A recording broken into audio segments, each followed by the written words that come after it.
ಎಲ್ರಿಗೂ ನಮಸ್ಕಾರ. Welcome back to my YouTube channel. Vlog with Chaitra YouTube ಚಾನಲ್ಗೆ ಎಲ್ರಿಗೂ ಸ್ವಾಗತ. ಇವತ್ತು ಬೆಳಗ್ಗೆನೇ ಫ್ಯಾಮಿಲಿ ಎಲ್ಲ ಹಾಸನಾಂಬ ದೇವಸ್ಥಾನಕ್ಕೆ ಹೋಗೋಣ ಅಂತ ಹೇಳಿಬಿಟ್ಟು ಹೊರಟ್ವಿ.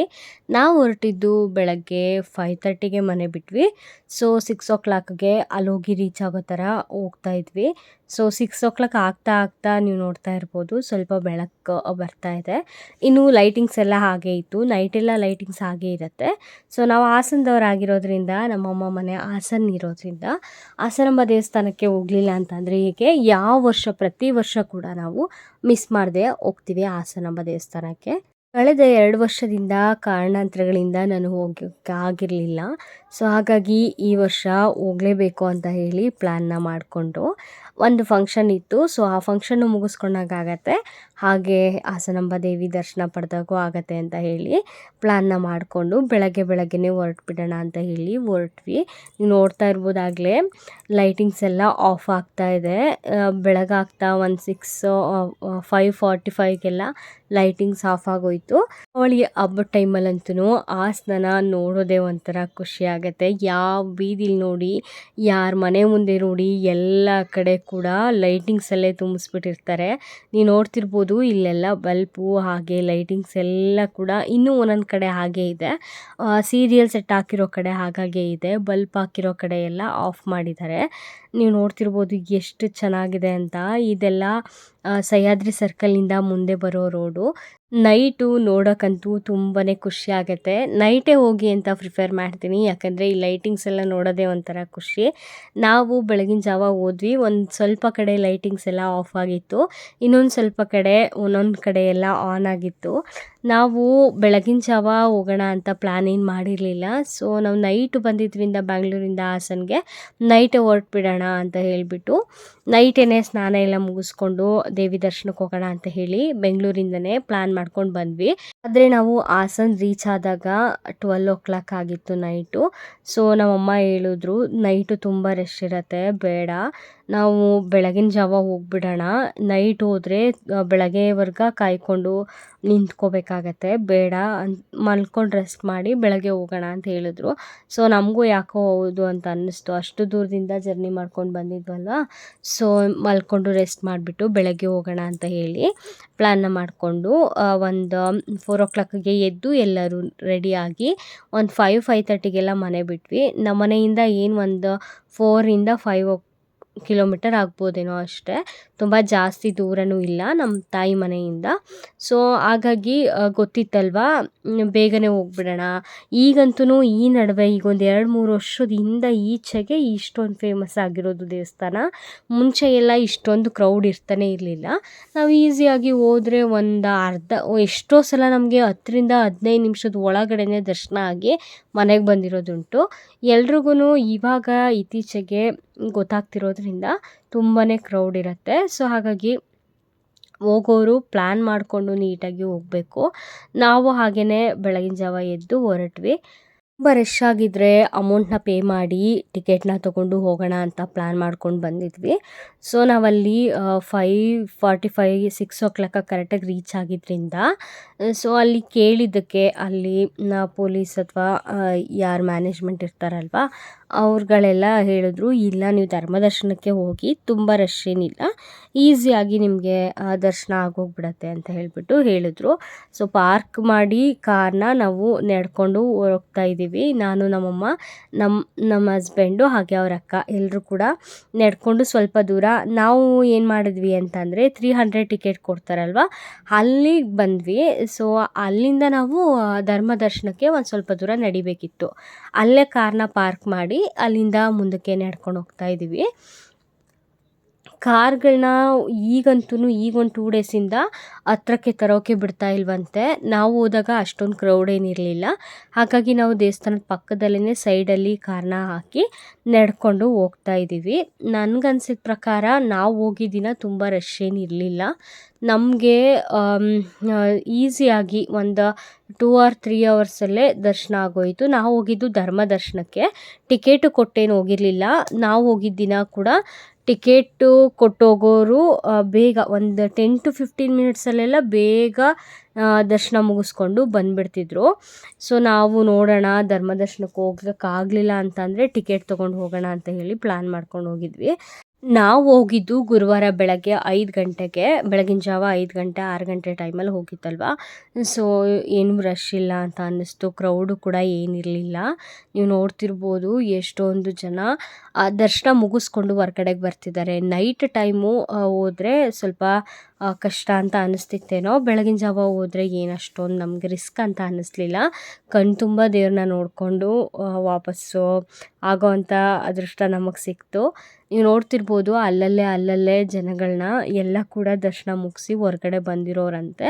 ಇವರೆಲ್ಲರೂ ಕೂಡ ನೈಟು 12 o'clock 1 o'clock ಆ ಥರ ನಿಂತ್ಕೊಂಡು ಬೆಳಗಿನ ಜಾವ 4 ಗಂಟೆಗೆಲ್ಲ ಬಂದಿದ್ದಾರೆ.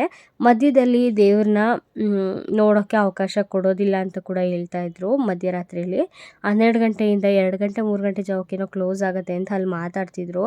ಸೊ ಮ್ಯಾನೇಜ್ಮೆಂಟು ತುಂಬಾ ಚೆನ್ನಾಗಿದೆ ಈ ಸತಿ. ನನಗಂತೂ ತುಂಬ ಖುಷಿಯಾಯಿತು.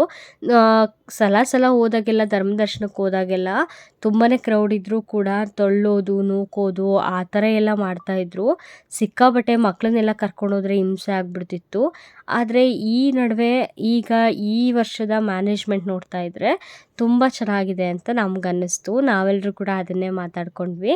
ನಮ್ಮಮ್ಮ ಕೂಡ ಹಾಗೆ ಹೇಳ್ತಾಯಿದ್ರು. ಸ್ಟಾರ್ಟಿಂಗಲ್ಲಿ ನಾವು ನೋಡ್ತಾ ಇದ್ದಿದ್ದ ದೇವಸ್ಥಾನನೇ ಬೇರೆ, ಈಗ ನೋಡ್ತಾ ಇರೋ ದೇವಸ್ಥಾನನೇ ಬೇರೆ. ಸಿಕ್ಕಾಪಟ್ಟೆ ಫೇಮಸ್ ಆಗಿಬಿಟ್ಟಿದೆ. ಜನಗಳು ಕೂಡ ಅದೇ ಥರ ಬರ್ತಾನೆ ಇದ್ದಾರೆ.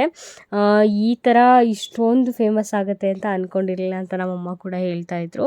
ನಾವು ಇಲ್ಲಿ ನಡ್ಕೊಂಡು ಬಂದ್ವಿ ಮುಂದಕ್ಕೆ. ಇಲ್ಲಿ ನೋಡ್ತಾ ಇರ್ಬೋದು ನೀವು ಎಷ್ಟು ಚೆನ್ನಾಗಿ ಕಾಣ್ತಿದೆ ಲೈಟಿಂಗ್ಸ್ ಅಂದರೆ.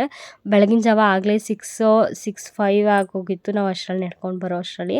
ನೀವು ನೋಡಿ ಇಲ್ಲಿ ಎಷ್ಟು ಲೈಟಿಂಗ್ಸ್ ಎಲ್ಲ ಯಾವ ಥರ ಕಾಣ್ತಿದೆ ಅಂತ. ತುಂಬ ಜನ ದರ್ಶನ ಮುಗಿಸ್ಕೊಂಡು ಹೊರ್ಗಡೆ ಬರ್ತಾಯಿದ್ರು. ಇನ್ನೊಂದಷ್ಟು ಜನ ₹1000 ಕೊಟ್ಬಿಟ್ಟು ಟಿಕೆಟ್ನ ತೊಗೊಂಡು ಕೂಡ ಒಳಗಡೆ ಹೋಗ್ತಾಯಿದ್ರು. ನಾವು ಅಂದ್ಕೊಂಡ್ವಿ ರಶ್ ಏನಿಲ್ಲ ಅಂತ, ಅಂದರೆ ಧರ್ಮದರ್ಶನಕ್ಕೆ ಹೋದರೆ ಬೆಟರ್ ಅಲ್ವಾ. ದೇವ್ರನ್ನ ಕಾಯ್ದು ನೋಡೋದ್ರಲ್ಲಿ ಇರೋವಂತಹ ಖುಷಿ ನೆಮ್ಮದಿ ದುಡ್ಡು ಕೊಟ್ಟು ಹೋಗೋದ್ರಲ್ಲಿ ಇಲ್ಲ ಅಂತ ಅಂದ್ಕೊಂಡು ನಾವು ಧರ್ಮದರ್ಶನಕ್ಕೆ ಹೋಗ್ತಾಯಿದ್ದೀವಿ. ಸೊ ಅಲ್ಲೇನು ಕ್ರೌಡ್ ಅಂತ ಅನ್ನಿಸ್ಲಿಲ್ಲ. ನಮ್ಮಪ್ಪ ನಮ್ಮಮ್ಮ ಹಾಗೆ ನನ್ನ ಹಸ್ಬೆಂಡು ಪಾಪು ನಮ್ಮದಕ್ಕೆ ಎಲ್ಲ ಕೂಡ ಹೋಗ್ತಾಯಿದ್ವಿ. ಲೈಟಿಂಗ್ಸ್ ನೋಡೋದೇ ಒಂಥರ ಖುಷಿ. ನನಗಂತೂ ತುಂಬ ಖುಷಿಯಾಗೋಯಿತು. ನಾನು ಬೆಳಗಿನ ಜಾವ ಹೋಗ್ಬಿಡ್ತೀನೇನೋ ಲೈಟಿಂಗ್ಸ್ ಕ್ಯಾಪ್ಚರ್ ಮಾಡೋದಕ್ಕೆ ಆಗೋದಿಲ್ಲ ಅಂತ ಅಂದ್ಕೊಂಡಿದ್ದೆ. ನೀವು ನೋಡಿ ಇಲ್ಲಿ ಎಷ್ಟು ಚೆನ್ನಾಗಿ ಕಾಣ್ತಿದೆ ಅಂತ. ತುಂಬ ಖುಷಿ ಆಯಿತು. ಹಾಗೆ ಒಂದು ಸ್ವಲ್ಪ ಕ್ಲಿಪ್ಪಿಂಗ್ಸ್ನು ಕೂಡ ಆ್ಯಡ್ ಮಾಡ್ಕೊಂಡಿದ್ದೀನಿ. ಇನ್ನು ದೇವಸ್ಥಾನಕ್ಕೆ ಎಂಟ್ರಿ ಆಗ್ತಿದ್ದಾಗೇ ನೀವು ನೋಡ್ತಿರ್ಬೋದು ಎಷ್ಟು ಪೊಲೀಸ್ ಸಿಬ್ಬಂದಿಗಳೆಲ್ಲ ಇದ್ದಾರೆ. ಅವರೆಲ್ಲರೂ ಕೂಡ ಈ ಜನನ ಮ್ಯಾನೇಜ್ ಮಾಡೋದಕ್ಕೆ ಇರುವಂತಹ ಸಿಬ್ಬಂದಿಗಳು. ಎಲ್ಲೂ ಕೂಡ ಏನು ಪ್ರಾಬ್ಲಮ್ ಆಗದೆ ಇರೋ ಥರ ಮೇಂಟೈನ್ ಮಾಡ್ತಾ ಇದ್ದಾರೆ. ತುಂಬಾ ಖುಷಿ ಆಯಿತು. ಇನ್ನು ನಾವು 6 ಗಂಟೆಗೆ ಬರುವಷ್ಟರಲ್ಲಾಗ್ಲೇ ಎಷ್ಟೊಂದು ಜನ ಕ್ಯೂವಲ್ಲಿ ನಿಂತಿದ್ದಾರೆ ನೋಡಿ ನೀವೇ. 6 o'clock ಅಷ್ಟರಲ್ಲೇ ನಾವು ಬಂದಿದ್ವಿ. ದೇವಸ್ಥಾನಕ್ಕೆ ಎಂಟ್ರೆನ್ಸಲ್ಲೇ ಮಡ್ಲಕ್ಕಿ ತಗೊಳ್ಳೋರು ಅಥವಾ ಯಾರಾದರೂ ಇರ್ತಾರಲ್ವ, ಅಂಥವ್ರಿಗೆ ಅಲ್ಲೇ ಮಡ್ಲಕ್ಕಿ ಕೊಡೋದು ಅಥವಾ ಹಣ್ಣು ಕಾಯಿ ಕೊಡೋದು ಅದೆಲ್ಲ ವ್ಯವಸ್ಥೆನೂ ಕೂಡ ಇದೆ. ಎಲ್ಲ ಮಾರಾಟ ಮಾಡೋರು ಅಲ್ಲೇ ಇರ್ತಾರೆ. ನೋಡ್ತಿರ್ಬೋದು ಎಷ್ಟು ಫಾಸ್ಟಾಗಿ ಲೈನು ಕ್ಯೂ ಮೂವ್ ಆಗ್ತಿದೆ ಅಂತ. ಸ್ಟಾರ್ಟಿಂಗಲ್ಲಿ ಫಾಸ್ಟಾಗಿ ಮೂವ್ ಆಗ್ತಿತ್ತು. ಸೊ ಬೇಗ ದರ್ಶನ ಆಗುತ್ತೆ ಅಂತ ಹೇಳ್ಬಿಟ್ಟು ನಾವು ಹೋಗ್ತಾ ಇದ್ದೀವಿ. ಆಮೇಲೆ ನೋಡ್ತಾ ಒಂದು ಅರ್ಧ ಗಂಟೆ ಏನೋ ನಿಂತ ಕಡೆನೇ ನಿಂತ್ಕೋತಾ ಇದ್ವಿ. ನಮಗೆ ಒಂದು 2 to 3 hour ಅಷ್ಟೇ ತೊಗೊಂಡಿದ್ದು. 6 o'clockಗೆ ನಾವು ಕ್ಯೂ ಅಲ್ಲಿ ನಿಂತ್ಕೊಂಡ್ವಿ. ನಮಗೆ ಆಲ್ಮೋಸ್ಟ್ ಒಂದು 3 o'clock ಅಂತ ಅಂದ್ಕೊಳ್ಳಿ. 3 o'clock 9 o'clockಗೆ ನಾವು ದರ್ಶನ ಮುಗಿಸ್ಕೊಂಡು ಆಚೆಗೆ ಬಂದ್ವಿ. ಸೊ ತುಂಬಾ ಖುಷಿ ಆಯಿತು ಈ ಸಲ ಅಂತೂ. ದೇವ್ರ ದರ್ಶನಕ್ಕೆ ಯಾವುದೂ ಏನೂ ಪ್ರಾಬ್ಲಮ್ ಇಲ್ಲದೆ ಇರೋ ಥರ ದರ್ಶನ ಮುಗಿಸ್ಕೊಂಡು ಬಂದ್ವಿ. ಎಷ್ಟೋ ಸಲ ಹೋಗಿ ಹೋದ ವರ್ಷ ಒಂದು 2 ವರ್ಷದಿಂದ ನಾನು ಹೋಗೋಕ್ಕಾಗಿರಲಿಲ್ಲ. ಸೊ ಕಳೆದು ಒಂದು 2 ವರ್ಷದ ಹಿಂದೆ ವರ್ಷಕ್ಕೆ ಹೋಗಿ ರಾತ್ರಿ ಎಲ್ಲ ನಿಂತಿದ್ದು ದರ್ಶನ ಮಾಡ್ಕೊಂಬಂದಿರೋದುಂಟು ನಾನು ನಮ್ಮಮ್ಮ ಇಬ್ಬರೂ. ಇನ್ನು ಈ ಥರ ನಡ್ಕೊಂಡು ಹೋಗ್ಬೇಕಿದ್ರೆ ಇಲ್ಲಿ ಸೈಡಲ್ಲೆಲ್ಲ ಕಬ್ಬಿಣದ್ದು ಇದನ್ನು ಹಾಕಿದ್ದಾರೆ. ಅದು ಕಾಲಿಗೆ ಹೊಡೆದ್ರಂತೂ ಜೀವ ಹೋದಾಗತ್ತೆ. ಮಕ್ಕಳು ಮರಿನ ಕರ್ಕೊಂಡು ಹೋಗ್ಬೇಕಿದ್ರೆ ನೀಟಾಗಿ ನೋಡಿಕೊಂಡು ಕರ್ಕೊಂಡು ಹೋಗಿ. ಸೈಡಲ್ಲೆಲ್ಲ ಆ ಥರ ಕಬ್ಬಿಣದ್ದು ಅದನ್ನು ನಿಲ್ಲಿಸಿದಾರಲ್ವ, ಅದು ತುಂಬಾ ಪ್ರಾಬ್ಲಮ್ ಆಗುತ್ತೆ ಅಂತ ಹೇಳ್ತೀನಿ. ಇನ್ನು ಸೈಡಲ್ಲಿ ಹೂವು ಕೂಡ ಮಾರ್ತಾಯಿದ್ರು. ಮಡ್ಕೊಳ್ಳೋಣ ಅಂತ ಹೇಳಿಬಿಟ್ಟು ಎಲ್ಲರೂ ಕೂಡ ಹೂವನ್ನ ತಗೊಂಡು ಮಡ್ಕೊಂಡ್ವಿ. ಇಲ್ಲಿ ಸೈಡಲ್ಲಿ ಕುಡಿಯೋ ನೀರಾಗಿರ್ಬೋದು ಅಥವಾ ವಾಶ್ರೂಮ್ ವ್ಯವಸ್ಥೆ ಆಗಿರ್ಬೋದು ಎಲ್ಲನೂ ಕೂಡ ನೀಟಾಗಿ ಅರೇಂಜ್ ಮಾಡಿದ್ದಾರೆ. ಮಕ್ಕಳನ್ನ ಕರ್ಕೊಂಡು ಹೋಗೋದಿರ್ಬೋದು ಅಥವಾ ವಯಸ್ಸಾಗಿರೋರು ಇರೋದಿರ್ಬೋದು, ಅವರೆಲ್ರಿಗೂ ಕೂಡ ಏನು ಪ್ರಾಬ್ಲಮ್ ಆಗದೆ ಇರೋ ಥರ ಕೂಡ ಮ್ಯಾನೇಜ್ಮೆಂಟ್ ನೀಟಾಗಿ ಮ್ಯಾನೇಜ್ ಮಾಡ್ತಾ ಇದ್ದಾರೆ ಅಂತಲೇ ಹೇಳ್ಬೋದು. ಇನ್ನು ಇಲ್ಲಿ ನಾವು ಕ್ರಾಸ್ ಮಾಡಿ ಲೈನ್ನ ಹೋಗಬೇಕಿದ್ರೆ ಇಲ್ಲೆಲ್ಲ ಭಜನೆ ಹಾಗೆ ಲಲಿತ ಸಹಸ್ರನಾಮ ಎಲ್ಲನೂ ಕೂಡ ಹೇಳ್ತಾ ಇದ್ರು. ಅದನ್ನು ಕೂಡ ಒಂದು ಕ್ಯಾಪ್ಚರ್ನ ಮಾಡಿಕೊಂಡೆ. ವಯಸ್ಸಾಗಿರೋರಿಗೆ ಅಂತಲೇ ಸ್ಪೆಷಲ್ ಎಂಟ್ರಿನ ಕೊಡ್ತಾರಂತೆ. ಸೊ ಅಲ್ಲಿ ಕೂಡ ನೀವು ಹೋಗ್ಬೋದು. ಇನ್ನು ಸೈಡಲ್ಲೆಲ್ಲ ನೀವು ನೋಡ್ತಾ ಇರ್ಬೋದು, ಎಲ್ಲಿಂದ ಎಲ್ಲಿವರೆಗೆ ಕ್ಯೂ ಇರುತ್ತಲ್ಲ ಅಲ್ಲಿ 1 ಗಂಟೆ ಆಗುತ್ತೆ ದರ್ಶನ ಮಾಡೋದಕ್ಕೆ, ಹಾಗೆ 1.5 ಗಂಟೆ ಆಗುತ್ತೆ ಅಂತ ಅಲ್ಲೇ ಕೂಡ ಹಾಕಿದ್ದಾರೆ. ಅದನ್ನು ನೀವು ನೋಡಿಕೊಂಡು ದರ್ಶನಕ್ಕೆ ಹೋಗ್ಬೋದು. ಇನ್ನೂ ಒಳಗಡೆ ದೇವ್ರನ್ನ ನೋಡೋದಕ್ಕೆ ಸಾಧ್ಯ ಆಗದೇ ಇದ್ದರೆ ಇಲ್ಲಿ ನೀವು ಕಣ್ತುಂಬ ದೇವರನ್ನ ನೋಡ್ಕೋಬೋದು. ನೀವು ನೋಡ್ತಾ ಇರ್ಬೋದು ಎಷ್ಟು ಚೆನ್ನಾಗಿ ಅಲಂಕಾರ ಮಾಡೋದು, ಪೂಜೆ ಮಾಡೋದೆಲ್ಲನೂ ಕೂಡ ದೊಡ್ಡ ಸ್ಕ್ರೀನಲ್ಲೇ ತೋರಿಸ್ತಾ ಇದ್ದಾರೆ ಅಂತ. ಅದನ್ನು ಕೂಡ ಒಂದು ವಿಡಿಯೋನ ಕ್ಯಾಪ್ಚರ್ ಮಾಡ್ಕೊಂಡಿದ್ದೀನಿ. ನೀವು ನೋಡ್ತಿರ್ಬೋದು ದೇವರು ಎಷ್ಟು ಚೆನ್ನಾಗಿ ಕಾಣ್ತಿದೆ ಅಂತ. ಇನ್ನು ಸೈಡಲ್ಲಿ ನೀರಾಗಿರ್ಬೋದು, ನೀರಿನ ವ್ಯವಸ್ಥೆ ಮಕ್ಕಳಿಗೆ ದೊಡ್ಡವ್ರಿಗೆ ಎಲ್ರಿಗೂ ಕೂಡ ಇದ್ದೇ ಇರುತ್ತೆ. ಇನ್ನು ಯಾರೆಲ್ಲ ಹುಷಾರು ತಪ್ತಾರೆ ಅಂಥವರಿಗೂ ಕೂಡ ಡಾಕ್ಟರ್ಸ್ ಕಡೆಯಿಂದ ಚೆಕಪ್ ಆಗಿರ್ಬೋದು ಅಥವಾ ಮಾತ್ರೆಗಳನ್ನ ಕೊಡೋದಾಗಿರ್ಬೋದು ಅದನ್ನು ಕೂಡ ಮಾಡ್ತಾ ಇದ್ದಾರೆ. ನಿಮ್ಗೆ ಯಾರಿಗಾದ್ರೂ ಅನಿವಾರ್ಯ ಇತ್ತು BP, ಶುಗರು ಅಥವಾ ಬೇರೆ ಏನಾದ್ರೂ ಪ್ರಾಬ್ಲಮ್ ಇದ್ದರೆ ನೀವು ಕೇಳಿ ಅಲ್ಲಿ ತಗೋಬೋದು. ತುಂಬಾ ಚೆನ್ನಾಗಿ ಮ್ಯಾನೇಜ್ನ ಮಾಡ್ತಾ ಇದ್ದಾರೆ ಅಂತಲೇ ಹೇಳ್ಬೋದು. ಡಾಕ್ಟರ್ಸ್ ಕೂಡ ಅಲ್ಲಿ ಇರ್ತಾರೆ. ಏನಾದ್ರೂ ನಿಮಗೆ ಹಿಂಸೆ, ವಾಮಿಟ್ ಆಗೋದು ಅಥವಾ ಕ್ರೌಡಲ್ಲಿ ನಿಂತಿದ್ದಾಗ ತಲೆ ಸುತ್ತು ಬರೋದು ಆ ಥರ ಏನಾದರೂ ಅನಿಸಿದ್ರೆ ನೀವು ಅಲ್ಲಿ ಡಾಕ್ಟರ್ಸ್ನ ಕನ್ಸಲ್ಟ್ ಮಾಡ್ಬೋದು. ಅಥವಾ ನೀವು ಯಾರಿಗಾದ್ರೂ ಹೇಳಿದ್ರೆ ಮ್ಯಾನೇಜ್ಮೆಂಟ್ ಅವ್ರು ಕೂಡ ಹೆಲ್ಪ್ ಮಾಡ್ತಾರೆ ಅಂತಲೇ ಹೇಳ್ಬೋದು. 3 ಗಂಟೆಗಳಿಂದ ಕಾಯ್ದು ಇವಾಗ ದೇವಸ್ಥಾನದ ಒಳಗಡೆ ಹೋಗ್ತಾ ಇದ್ದೀನಿ. ಸೊ ತುಂಬಾ ಎಕ್ಸೈಟ್ಮೆಂಟಲ್ಲಿದ್ದೀನಿ. ಈ ವರ್ಷ ಯಾವ ಥರ ಅಲಂಕರಣ ಮಾಡಿದರು ಅಂತ ನೋಡೋದಕ್ಕೆ. ಇಲ್ಲಿ TVಲೆಲ್ಲ ನೋಡಿದ್ದೆ, ತುಂಬ ಚೆನ್ನಾಗಿ ಫ್ಲವರ್ ಡೆಕೋರೇಷನ್ ಎಲ್ಲ ಮಾಡಿದ್ದಾರೆ ಅಂತ. ಸೊ ನೋಡೋಣ ಅಂತ ಹೇಳಿಬಿಟ್ಟು ಇಲ್ಲಿಂದ ಕೂಡ ವಿಡಿಯೋನ ಕ್ಯಾಪ್ಚರ್ ಮಾಡ್ಕೊಂಡಿದ್ದೀನಿ. ನೀವು ನೋಡ್ತಿರ್ಬೋದು ಎಲ್ಲೂ ಕೂಡ ಒಬ್ರನ್ನೊಬ್ರು ಫೋರ್ಸಬಲ್ ಆಗಿ ತಳ್ಳೋದು, ನೂಕೋದು ಆ ಥರ ಎಲ್ಲ ಏನು ಮಾಡ್ತಿಲ್ಲ.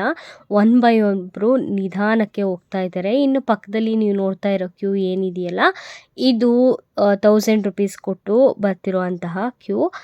ಇವ್ರನ್ನ ಕೂಡ ಸೈಡಲ್ಲಿ ಬಿಡ್ತಾ ಇದ್ದಾರೆ. ಇಬ್ಬರೂ ಕೂಡ ಮಿಕ್ಸ್ ಮಾಡ್ತಾ ಇಲ್ಲ. ಸೊ ಹಾಗಾಗಿ ಅದೊಂದು ಖುಷಿ ಇದೆ. ದೇವಸ್ಥಾನದ ಒಳಗಡೆ ಬಂದ್ವಿ, ಎಷ್ಟು ಚೆನ್ನಾಗಿದೆ ಅಂತ ಅಂತೀರಾ. ನೀವು ನೋಡ್ತಿರ್ಬೋದು ಏನು ಸೂಪರಾಗಿ ಫ್ಲವರ್ ಡೆಕೋರೇಷನ್ ಮಾಡಿದ್ದಾರೆ ಅಂತ. ಸೀರಿಯಸ್ಲಿ ತುಂಬ ಚೆನ್ನಾಗಿದೆ. ಯಾರಾದರೂ ಹೋಗಿಲ್ಲ ಅಂತ ಅಂದರೆ ಒಂದ್ಸಲ ವಿಸಿಟ್ನ ಮಾಡಿ ಅಂತ ಹೇಳ್ತೀನಿ. ತುಂಬಾ ಚೆನ್ನಾಗಿದೆ. ನಮಗಂತೂ ತುಂಬ ಖುಷಿ ಆಯಿತು ಫ್ಲವರ್ ಡೆಕೋರೇಷನ್ ಎಲ್ಲ ನೋಡಿ. ನೀವು ಏನು ನೋಡ್ತಾ ಇದ್ದೀರಾ ನೋಡಿ, ಸಖತ್ತಾಗಿದೆ. ಇನ್ನೂ ಒಳಗಡೆ ಬೇರೆ ಬೇರೆ ಥರ ಫ್ಲವರ್ ಡೆಕೋರೇಷನ್ ಎಲ್ಲ ಇದೆಯಂತೆ. ಸೊ ನೋಡೋಣ ಹೇಗಿದೆ ಅಂತ. ಸ್ಟಾರ್ಟಿಂಗಲ್ಲಿ ಇದು ವಿಡಿಯೋ ಮಾಡ್ಕೊಂಡಿರೋದು ನಾನು. ಇನ್ನು ದೇವಸ್ಥಾನದ ಒಳಗಡೆ ಬಂದರೆ ಅಲ್ಲಲ್ಲಿ ಈ ಥರ ಒಂದು ನೋಟನ್ನು ಹಾಕಿರ್ತಾರೆ, ಮಕ್ಕಳನ್ನ ಸೇಫಾಗಿ ನೋಡ್ಕೊಳ್ಳಿ, ಹಾಗೆ ಬೆಲೆ ಬಾಳುವಂತಹ ಚಿನ್ನದ ಒಡವೆಗಳನ್ನೂ ಕೂಡ ಸೇಫಾಗಿ ನೋಡ್ಕೊಳ್ಳಿ ಅಂತ. ಅದ್ರ ಬಗ್ಗೆ ಸ್ವಲ್ಪ ಗಮನ ವಹಿಸಿ ಅಂತ ಹೇಳ್ತೀನಿ ನಾನು. ಇನ್ನು ಮಕ್ಕಳನ್ನ ಕರ್ಕೊಂಡು ಹೋಗ್ಬೇಕಾದ್ರೆ ಅವು ಮಕ್ಕಳು ಕೂಡ ಸಂದಿಲಿ ನುಸಿಯೋದು ಅದೆಲ್ಲ ಮಾಡ್ತಾ ಇರ್ತಾರೆ, ನಿಂತ್ಕೊಳ್ಳೋಕ್ಕಾಗದೇ ಇರೋದಕ್ಕೆ. ಅವ್ರುಗಳ್ನೂ ಕೂಡ ಸೇಫಾಗಿ ಕರ್ಕೊಂಡೋಗಿ ಕೈ ಹಿಡ್ಕೊಂಡು ಅಂತ ಹೇಳ್ತೀನಿ.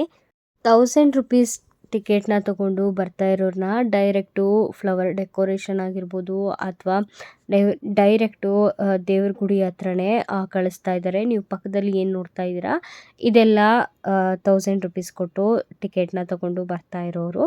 ಸೊ ನಾವು ಧರ್ಮ ದರ್ಶನಕ್ಕೆ ಹೋಗ್ತಾ ಇರೋದ್ರಿಂದ ನಮಗೆ ಅಂತಲೇ ಸಪ್ರೇಟ್ ಒಂದು ಕ್ಯೂನ ಮಾಡಿದ್ದಾರೆ, ಅಲ್ಲಿ ಹೋಗ್ತಾ ಇರೋದು ನಾವು. ಇನ್ನು ಪಕ್ಕದಲ್ಲೇ ಮಡ್ಲಕ್ಕಿ ಅಥವಾ ಹಣ್ಣು ಕಾಯಿ ಏನಾದರೂ ತಂದಿದ್ರೆ, ಮಡ್ಲಕ್ಕಿ ತಂದಿದ್ರೆ ಇಲ್ಲೇ ಕೊಡಿ ಅಂತ ಕೇಳ್ತಾರೆ. ಸೊ ಇಲ್ಲೇ ಪಕ್ಕದಲ್ಲಿ ಕೊಟ್ಬಿಟ್ಟು ನಾವು ಒಳಗಡೆ ಹೋಗ್ಬೇಕಾಗತ್ತೆ. ನೀವೇನಾದ್ರೂ ಅರ್ಕೆ ಅಥವಾ ಏನಾದರೂ ಮಾಡ್ಕೊಂಡಿದ್ರೆ ಮಡ್ಲಕ್ಕಿನ ತೊಗೊಂಬಂದಿದ್ರೆ ಅದನ್ನು ಅಲ್ಲೇ ಕೊಟ್ಬಿಟ್ಟು ನೀವು ದೇವಸ್ಥಾನದ ಒಳಗಡೆ ಹೋಗ್ಬೇಕಾಗತ್ತೆ. ದೇವಸ್ಥಾನದ ಒಳಗಡೆ ಎಲ್ಲ ಏನು ವಿಡಿಯೋ ಅಥವಾ ಫೋಟೋ ಏನೂ ತೊಗೊಳಾಗಿಲ್ಲ, ಮೊಬೈಲ್ ಎಲ್ಲ ಕಿತ್ಕೊಂಡ್ಬಿಡ್ತಾರೆ ಅಂತ ಇಲ್ಲಿ ನಿಂತಿರೋರೆಲ್ಲ ಹೇಳ್ತಾಯಿದ್ರು. ಸೊ ಬೇಡ ಅಂತ ಹೇಳಿಬಿಟ್ಟು ನಾವು ಇಷ್ಟಕ್ಕೇ ಸ್ಟಾಪ್ ಮಾಡಿದ್ವಿ ವಿಡಿಯೋನ. ಹೊರಗಡೆ ವಿಡಿಯೋನ ಮಾಡ್ಕೊಳ್ಳೋಣ ಅಂತ ಹೇಳ್ಬಿಟ್ಟು ದೇವ್ರ ದರ್ಶನ ಮಾಡೋಣ ಅಂತ ಹೇಳಿ ಅಂದ್ಕೊಂಡು ದರ್ಶನ ಮುಗಿಸ್ಕೊಂಡು ಹೊರಗಡೆ ಬಂದ್ವಿ. ಇನ್ನು ನೀವು ಇಲ್ಲಿ ನೋಡ್ತಾ ಇದ್ದೀರಲ್ವ, ನಮಗೆ ಫ್ರಂಟಲ್ಲಿ ಕಾಣಿಸ್ತಲ್ಲ ಅದೇ ಥರ ಇಲ್ಲಿ ಡೆಕೋರೇಷನ್ ಎಲ್ಲ ಕೂಡ ಮಾಡಿದ್ದಾರೆ. ಫೋಟೋ ತಗೊಳ್ಳೋಣ ಅಂತ ಹೇಳ್ಬಿಟ್ಟು ಇಲ್ಲಿ ಒಂದೆರಡು ವಿಡಿಯೋನ ಮಾಡ್ಕೊತಾ ಇದ್ದೆ. ಸೊ ಅಲ್ಲೂ ಕೂಡ ಫೋಟೋ ವಿಡಿಯೋ ಏನು ತೆಗಿಯೋ ಆಗಿಲ್ಲ, ನೀವು ಬೇಗ ಬೇಗ ಮೂವ್ ಆಗಬೇಕು ಅಂತ ಹೇಳಿಬಿಟ್ಟು ಕಳಿಸ್ತಾ ಇದ್ರು. ಸೊ ಹಾಗೇ ಒಂದು 2-3 ಕ್ಲಿಪ್ಪಿಂಗ್ಸ್ನ ಆ್ಯಡ್ ಮಾಡ್ಕೊಂಡಿದ್ದೀನಿ ಅಷ್ಟೇ. ಇನ್ನು ಆ ಕಡೆ ಹೋಗಿ ಫೋಟೋ ತಕ್ಕೊಳ್ಳೋಣ ಅಂತಂದರೆ ಅಲ್ಲಿ ಒಂದು ಸ್ವಲ್ಪ ಜನ ಬಿಡ್ತಾ ಇದ್ದಾರೆ, ಇನ್ನೊಂದು ಸ್ವಲ್ಪ ಜನ ಬಿಡ್ತಾ ಇಲ್ಲ. ಸೊ ಬೇಜಾರಾಯಿತು. ಹಾಗಾಗಿ ಹಾಗೆ ವಿಡಿಯೋ ಫೋಟೋ ಏನಾದ್ರೂ ಮಾಡ್ಕೊಳ್ಳೋಣ, ಬೇಡ ಒಂದೆರಡು ಫೋಟೋ ತಕ್ಕೊಂಡು ಹೋಗ್ಬಿಡೋಣ ಅಂತ ಅಂದ್ಕೊಂಡು ಇಲ್ಲಿ ನೀವು ನೋಡ್ತಾ ಇದ್ದೀರಲ್ಲ, ಹಾಗಾಗಿ 1 ಸೆಕೆಂಡ್ 2 ಸೆಕೆಂಡ್ ವಿಡಿಯೋನ ನಾನಿಲ್ಲಿ ಕ್ಯಾಪ್ಚರ್ನ ಮಾಡ್ಕೊಂಡಿದ್ದೀನಿ. ತುಂಬಾ ಚೆನ್ನಾಗಿತ್ತು, ನನಗಂತೂ ತುಂಬ ಇಷ್ಟ ಆಯಿತು. ದರ್ಶನ ಕೂಡ ಹಾಗೇ ಆಯಿತು, ದೇವ್ರನ್ನ ಕಣ್ತುಂಬ ನೋಡ್ಕೊಂಡು ಬಂದ್ವಿ. ನೀವು ಕೂಡ ಯಾರಾದರೂ ಹೋಗಿಲ್ಲ ಅಂತ ಅಂದರೆ ಹೋಗಿ ಅಂತ ಹೇಳ್ತೀನಿ. ನನಗಂತೂ ತುಂಬ ಖುಷಿ ಆಯಿತು. ಇನ್ನೆಲ್ಲ ದರ್ಶನ ಎಲ್ಲ ಮುಗಿಸ್ಕೊಂಡು ಹೊರಗಡೆ ಬಂದು ಫ್ರೀಯಾಗಿ ದೊನ್ನೆ ಪ್ರಸಾದ ಕೊಡ್ತಾಯಿದ್ರು. ಪ್ರಸಾದ ತಿಂದ್ಕೊಂಡು ಇನ್ನು ಹೊರಗಡೆ ಬಂದ್ವಿ. ಇಲ್ಲಿ ಸ್ವಲ್ಪ ಜಾಡಿಗಳನ್ನ ನೋಡೋಣ ಅಂತ ನೋಡ್ತಾ ಇದ್ದೆ. ಆನ್ಲೈನಲ್ಲೆಲ್ಲ ಜಾಸ್ತಿ ಪ್ರೈಸ್ ಇರೋದ್ರಿಂದ 100 ರುಪೀಸ್ಗೊಂದು ಅಂದರು. ಒಂದು 3 ಪೀಸ್ನ ತೊಗೊಂಡೆ. ಅದಕ್ಕೆ ಬೇಗ ಎದ್ದಿದ್ನಲ್ವ, ಸೊ ಹಾಗಾಗಿ ಮನೆಗೆ ಹೊರಟ್ಬಿಡೋಣ ಅಂತ ಹೇಳ್ಬಿಟ್ಟು ಇನ್ನೇನು ನೋಡೋದಕ್ಕೆ ಹೋಗಲಿಲ್ಲ, ಮನೆ ಕಡೆಗೆ ಹೊರಟ್ವಿ. ಇವತ್ತಿನ ವಿಡಿಯೋ ಇದಾಗಿತ್ತು. ನನಗೆ ಗೊತ್ತಿರೋ ಅಷ್ಟು ನಾನು ಇನ್ಫಾರ್ಮೇಷನ್ನ ಕೊಡೋದಕ್ಕೆ ಈ ವಿಡಿಯೋದಲ್ಲಿ ಟ್ರೈ ಮಾಡಿದ್ದೀನಿ. ಐ ಹೋಪ್ ನಿಮ್ಮೆಲ್ರಿಗೂ ಈ ವಿಡಿಯೋ ಇಷ್ಟ ಆಗಿದೆ ಅಂತ ಭಾವಿಸ್ತೀನಿ. ಇಷ್ಟ ಆಗಿದ್ದರೆ ದಯವಿಟ್ಟು ಒಂದು ಲೈಕ್ನ ಮಾಡಿ, ಹಾಗೆ ಸಬ್ಸ್ಕ್ರೈಬ್ನ ಮಾಡ್ಕೊಳ್ಳಿ. ಇದಾಗಿತ್ತು ಹಾಸನಾಂಬ ದೇವಿಯ ದೇವಸ್ಥಾನದ ವ್ಲಾಗ್. ಈ ವಿಡಿಯೋ ನಿಮ್ಗೆ ಯಾರಿಗಾದ್ರೂ ಸ್ವಲ್ಪನಾದರೂ ಇಷ್ಟ ಆಗಿದ್ರೆ, ನೀವು ಕೂಡ ದೇವಿ ದರ್ಶನ ಮಾಡಬೇಕು ಅಂತ ಅಂದ್ಕೊಂಡಿದ್ರೆ 23ನೇ ತಾರೀಕುವರೆಗೆ ಓಪನ್ ಇರುತ್ತೆ, ಹೋಗಿ ಒಂದ್ಸಲ ವಿಸಿಟ್ ಮಾಡಿ. Thank you for watching.